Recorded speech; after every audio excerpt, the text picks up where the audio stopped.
Now, for our last discussion of the day, we're switching to a very different topic. We are going to be exploring women's representation in arts and culture.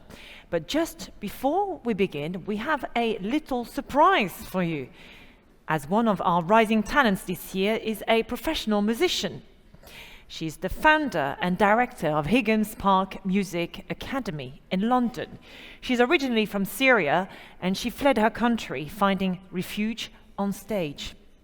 She was recognized by former US President Barack Obama as a champion of change, and music has been her path to resilience. Her energy and positive spirit make her the best person to open this session on arts and music to illuminate the lives of women. Ladies and gentlemen, please welcome rising talent and musician Mariela Shaker.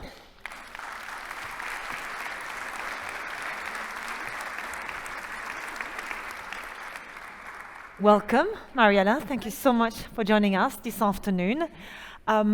You will be playing a very famous Syrian piece. It's called Longa Shanaz. I hope the pronunciation is all right. It's a very lively piece, I've been told, originally composed by Adam Effendi. So, Mariela, the floor is yours. Thank you so much. Thank you.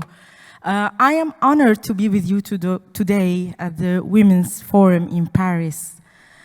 I come before you as a violinist, but more importantly, as a refugee, someone who has witnessed the darkest sides of injustice and conflict. During the war in Syria, music was my only way to express my pain and sorrow at what was happening around me. And through it, I learned the power of connection, the way the arts can reunite us and harmonize our differences. I am unable to change the tragedy ongoing in my country, Syria, or elsewhere in the world, but I so much believe in the power of music to bring us all back together, to break barriers between people and nations. I hope one day the sound of music will be much louder than any weapon in the world, and the power of music will help to heal our pain and bring us all a platform of peace. Thank you.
Well, that was wonderful. Thank you so much, Mariela. And please do not take the microphone with you.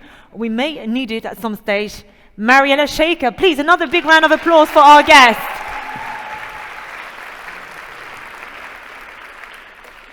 Well, what a fantastic introduction to our last topic of the day. It's time to call our panelists for this discussion, which I will be moderating.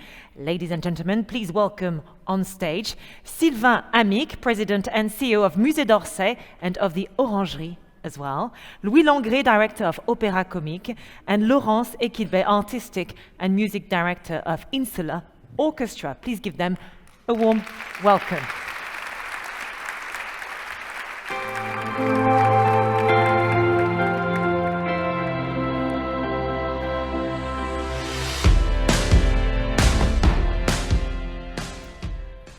Welcome to you all. Thank you so much for joining us this afternoon.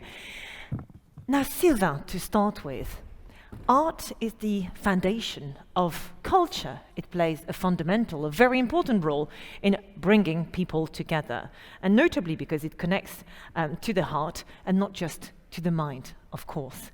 And as the head of one of the most prestigious museums in the world, how do you see art reconciling people and culture? We're here to talk about reconciliation, of course. And do you have concrete examples to share with us? Thank you. Yes, of course. You know, in fact, Musée d'Orsay's collection is grounded by the question of equality and the question of women's rights. We focus on the 19th century, as you know, and many of these debates and steps forward in women's conditions were sparked by controversial artworks. Just one example, Alfred Stevens, it's a painting made by a Belgian artist called Ce que l'on appelle vagabondage. You can see on this painting a single woman with her boy arrested by the police in the street because she's living in the street. And this picture was so controversial that after having been exposed, having been shown, rules and laws have been changed. So that's just a concrete example of how art can change society, can change women's condition, but also how we can explain that through the museum, because we are hosting this painting. Second, you know, we have the audience. We welcome 5 million visitors a year. 65% are foreigners. A third are under 25. So we have the audience, and we can use it to change mentalities. You know, schools can stop in France at 16, and you will leave your family at 18, but we welcome our visitor at every stage of life, provide knowledge, trusted information, and develop critical thinking. And the fourth thing is museum cannot wait for society to change. They must pull society forward. That's why my duty as a president of Musée d'Orsay is to help people grow. We need to show art, explain it. We need to offer trusted information so we can debunk past narratives.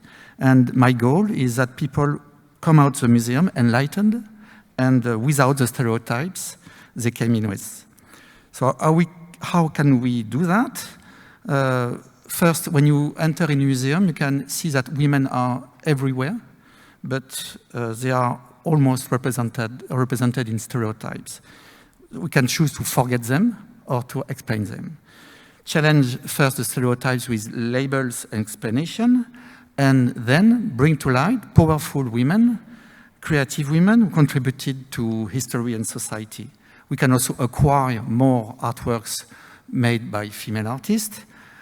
We can also acquire more works showing patrons, mentors, influencers. They are not enough in our collection, and we have launched a dedicated fund to acquire more of them. And when you cannot have too many paintings, you can also just programming, and 50% of exhibition this year is dedicated to women artists. And all above that, it's research question, and because all these things can only be done through researching, and so we have to provide new intelligence, new discourses, and that's why we are building a research center It's a huge project, and a great part of it will be dedicated to gender studies. To conclude, my role as president is to ensure we can no longer ignore the predominant role of women in the 19th century. There is no way back from here, and that this question cannot longer be dismissed in history and in the arts. Thank you very much, Sylvain. Listening to you, what springs to my mind is the fact that we've been discussing change here and how you conduct change. And often we think of platforms of influence, of change as the media maybe, or politics, or social media. But art is indeed a very powerful way to influence and impact people, indeed, with so many million visitors coming to your museums in particular. Now let's talk about music, Laurence. Music is a universal language. It doesn't require translation, as we've just seen before this panel, nor a specific preparation to be appreciated. So, Laurence, how can music be used to foster more empathy, maybe, in this world, and to foster more reconciliation across different communities? And there again, could you maybe share some specific examples with us? Yeah, thank you so much. First of all, I would say that hearing is the most highly developed of the 5 senses when you are born. So music allows us to transcend out thoughts from an early age. And I like to say that music is not a world, music is the key that opens up a world. And if you find this key, it's relatively easy to access this wonderful world without playing any instruments. So I'm convinced that visiting this open world through classical music helps you to grow, to shape yourself, but also to reflect and to be inspired. I'd like to refer to Oscar Wilde's famous phrase. He says, life imitates art far more than art imitates life. So when art imitates life, most of the time it is entertainment, which is great and necessary. But when life imitates art, it is because art, music, can inspire and transcend. So actually, there is a very deep relationship between artists and audiences. In a concert hall, when very different audiences are swept away by a work, we feel a very special vibration and indeed a fleeting possibility of understanding between different social groups. And that's why I think that live performance is so important to feel this reconciliation. And I think that orchestras today are motivated to take as many people as possible into this inspiring world. And this the desire for dialogue has led me to seek out new artistic ways to open more doors to music, to this key. And with my teams, I've explored a lot of new formats, such as electromusic, 360 degrees formats, VR, comics, manga, cinema, or circus. And this search for a link between today's art and classical music brings many generations and also social groups, different social groups together in the same world. That's for me so important. And just a few examples. We recently presented Beethoven Wars, an immersive space opera combining Beethoven's theatrical music and the worlds of manga, a 3D experience that transcended the ages and brought together 3 generations, almost 4. And 5 years ago, before COVID, we put on Pastoral for the Planet, a show that explored the future of humanity in face of climate changes caused by war, pollution, and human excess. And using an app, the audience could decide at the end of the show what they thought about the future of the planet. And at the time, before COVID, everyone voted for an optimistic ending, which is no longer the case when this show is now revived. But when the audience left, they were united by the same emotion. And finally, our next stage project at the Scène Musicale is Schumann's The Paradis and the Peri, based on a Persian tale. And this work can speak to people of all cultures and religions. It speaks of a return to paradise, which in this case is a world without crimes and without thoughts. So where people are free and love each other. So it's probably a bit naive, but Beethoven wasn't saying anything different. So yes, I think that orchestras have a role to play, a big role to play. They can sound the alarm and promote essential values also. They have the power of commitment. Thank you very much. Combining Beethoven and classical music with anime and manga is such a brilliant way to appeal to new audiences, of course. And Louis, that's a perfect segue for my question to you, of course. How do you work? What do you do to ensure that the stories told on the opéra comique stage reflect a diversity of voices and experiences, fostering a more inclusive narrative? Thank you first for inviting me. I have the privilege to lead an amazing institution, which the name just speaks about diversity. You know, during the reign of Louis XIV, 3 royal theaters and now national theater were created. The National Theatre where you sing, which is Opéra de Paris, the National Theatre where you speak, which is Comédie Française today, and the National Theatre where you sing and you speak. So that's diversity in itself. And the very first leader of this institution was actually a woman. And the most famous pieces commissioned and premiered at the Opéra Comique have the title of Carmen, Cendrillon, Sappho, Louise, Manon, and so on. So when you enter in this theater, first you're welcomed by 2 statues, the statue of Carmen and the statue of Manon. Then, of course, having these very emblematic figures is not enough.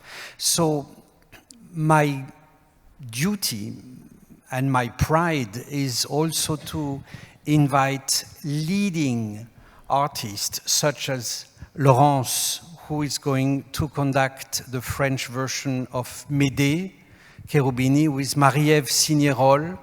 I mean, it's not only to speak about women, it's about women speaking and showing how they perceive these figures.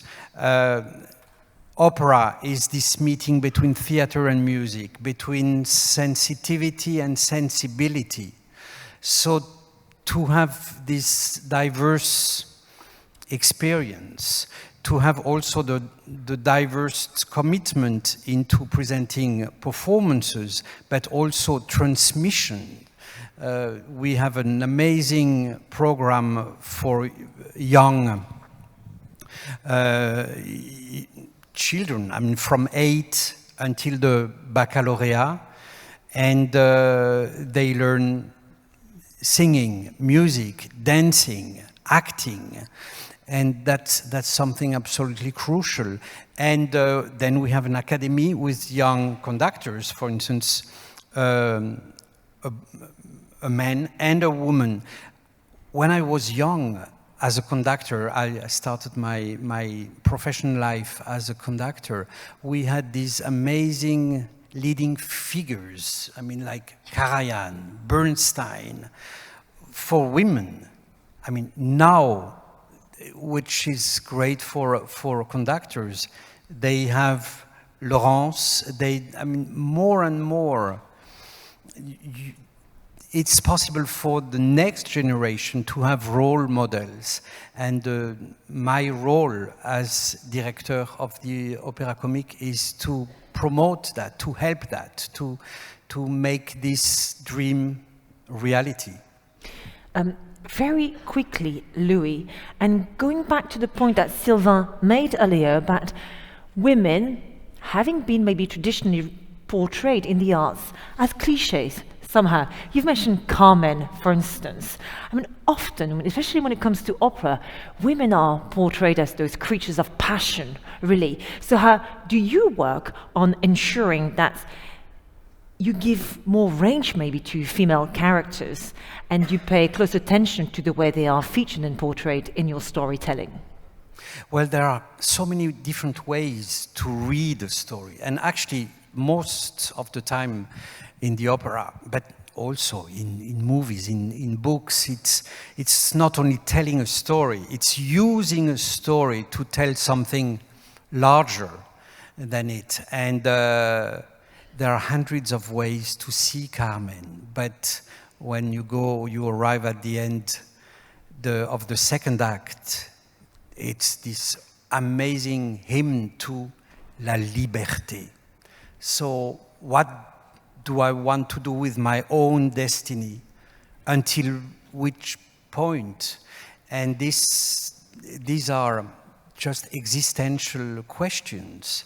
And through opera, because it's this mixing of sensitivity, but also singing. What does it mean to sing? I mean, it's speaking higher in intensity, in elevation, it's sharing it. So I think it's important to have first to create always new pieces, but also to have various views on the same piece. So I can't wait to hear, to feel your interpretation of Medea. Thank you very much. Very quickly, because sadly we only have 4 to 5 minutes left.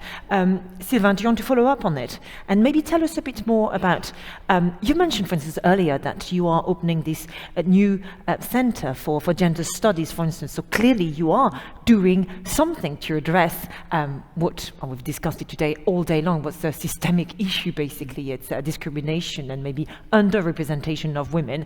But do you think that the art world is doing enough to address the issues we've been talking about here today? I think you mentioned the systemic new way to think the place of women in art. That's the goal. First, within our staff, for example, that means to have equal pay, for example, in the museum, and also to promote women in any space of the museum. That means in position to decide and to have a leadership. For example, my number 2, my number 3. They are here and they are women, and that's also in our programming, because it creates space for women as living artists, as scholars, or simply inspiring individuals. That's things that we can do. We cannot change art, but we can change the perspective on it, and that's easy to do, I think. And the thing also is to address diverse community.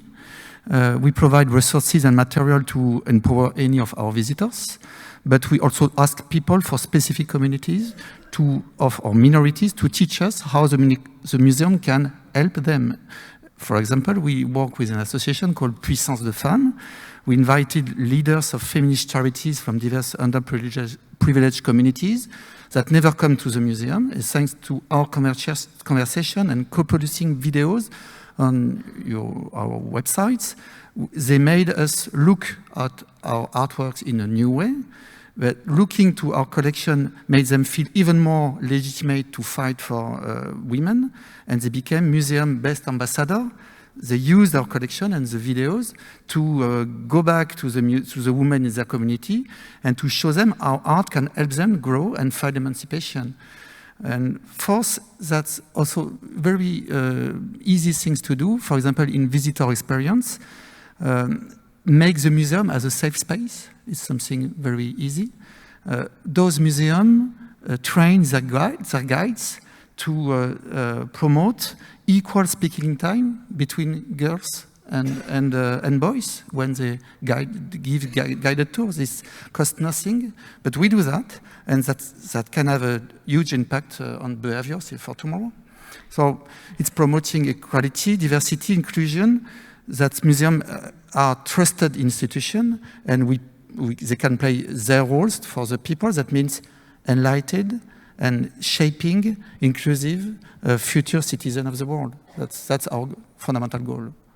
Thank you very much, Sylvain. You said something that really resonated probably with the audience, but definitely with me, because we talked about it today. Women make great number 2s and number 3s, right? And sometimes number 1st, you know? But I think they also make great number 1s, don't they? And that's my question to you, actually, Lawrence. Because statistically, end of the day here, speaking, there are far more men than women managing cultural institutions, okay? So what made you go for this career, as a conductor, of course, despite the obstacles you could foresee, and what message would you like to share with people here who feel that they don't belong?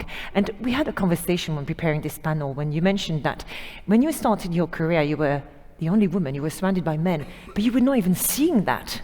You had been conditioned in such a way that it did not feel abnormal at all, did it?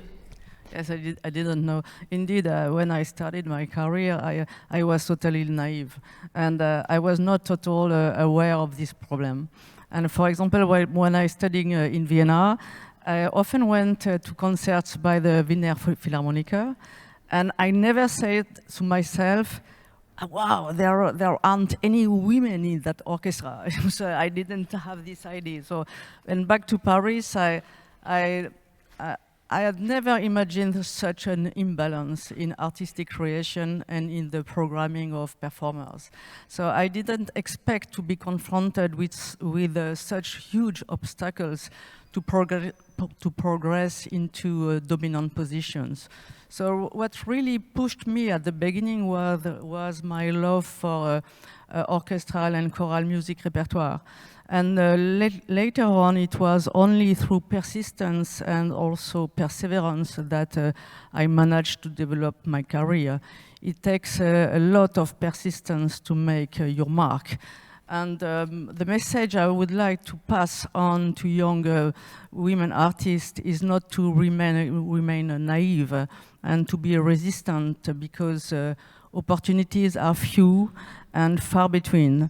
And a lot of their wonderful concerts of shows can seem like swords in the water.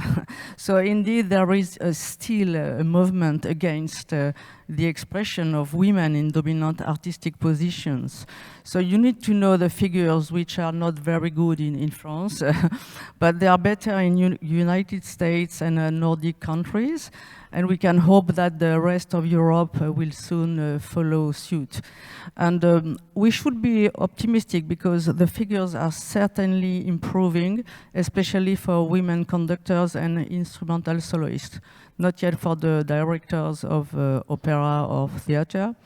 And we need to be, I think, aware of the initiatives that are making progress in this area, and like you said, to promote them, so like La Maestra or Elle Women Composers, etc. And perhaps to finish with, we need to take action to redress the injustice done to women composers of the past by interpreting their works in the best possible ways. And in terms of programming, for example, in solo orchestra, we have a roadmap for performing works composed by women such as Louise Farinck, Emilie Mayer, Fanny Mendelssohn, and Clara Schumann. And I think that these works, which are still being rediscovered, must finally find their rightful place in the symphonic programs and in the discography. Thank you very much, Laurence. We need to wrap up to finish with, but before I let you go, one more thing, okay? Very, very quickly, just one word, maybe, to address the following question. If art was a value, what would it be in relation to our theme today of reconciliation? Louis, earlier you mentioned liberté, freedom. So, what is Absolutely. the value of art? Can I just say one thing? I mean, being Quickly. number 2 or number 3 is not, I mean, you don't necessarily stay like that. I started like number, I don't know, 100. And when I came at the Opéra Comique, I came with a woman who is number 2, but now she was just named number 1, so she will be Directrice Générale de l'Opéra National du Rhin, Chrysoline Dupont. Well done. Yeah, that deserves a round of applause. Thank you very much. So going back to the value, well, if art was a value, what would it be? Courage. Courage. Oh, we like that very much. Laurence. So perhaps a bit longer, because I would like to rediscover this evening with the audience Beethoven 9th Symphony alongside its ancestor, the Choral Fantasy, which inspire it. And these two works speak about love between men and the importance of the arts for humanity. So I think these are two cardinal works for me when it comes to reconciliations and also transcendence. Thank you very much. And finally, Sylvain. You know, in France, we have this our national devise, which is liberté, égalité, fraternité. We just have to mix égalité, fraternité, and sororité, and that's fine. Absolutely. Thank you so much to the three of you. Thank you for finishing up this first day of the Women's Forum on a high. Thank you so much indeed. Well, that's it. Our first day has come to an end on these very inspiring considerations indeed. Thank you very much. Thank you to all of you for your great presence, for your smiles, for your compliments at times here today, for connecting with each other and for giving us so much positive energy here. Thank you